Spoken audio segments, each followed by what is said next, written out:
What do you think's the best piece of advice that you got from your father that, you still carry with you all the time?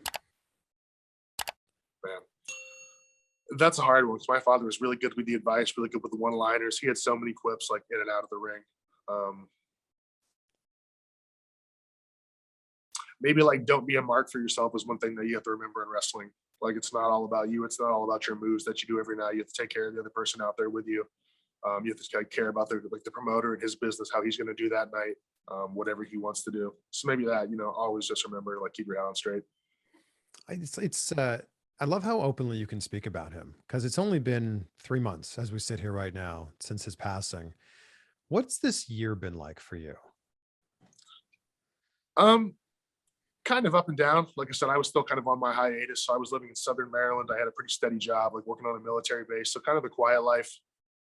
And then just like losing my father kind of inspired me to maybe push for a little bit more. I felt like I definitely hadn't been really trying to like achieve my goals or be out and about in the public scene, and I felt like that became important to me again.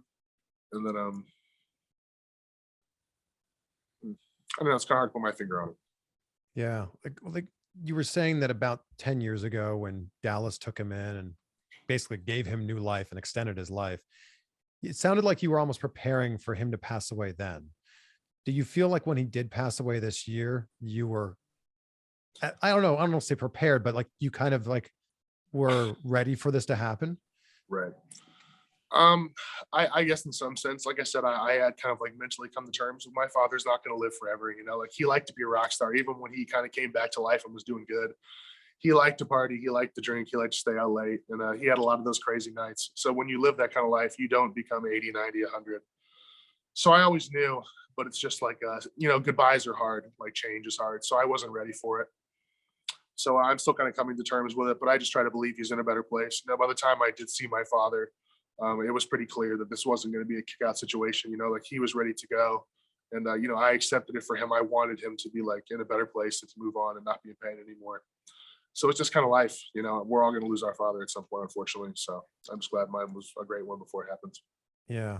Did you ever worry that you would run into some of the same problems that your father had in his life? Yeah, of course. I mean, I'm his son, so I'm half of him. So we have a lot in common.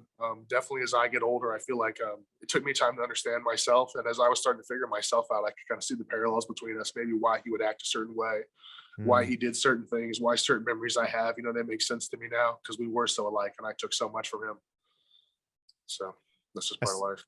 I saw an interview with X-Pac where he was saying that you guys are so alike and all the things he didn't like about Scott, he also doesn't like about you, and that you guys are so similar in that way. Oh, right. Yeah, I can kind of see that. People tell me that sometimes kind of the facial expressions or my dad could be really funny and like really quick, but he could also be like really sassy. So sometimes it comes out in that way too, like your little comebacks and everything. People don't always appreciate those, but you are who you are.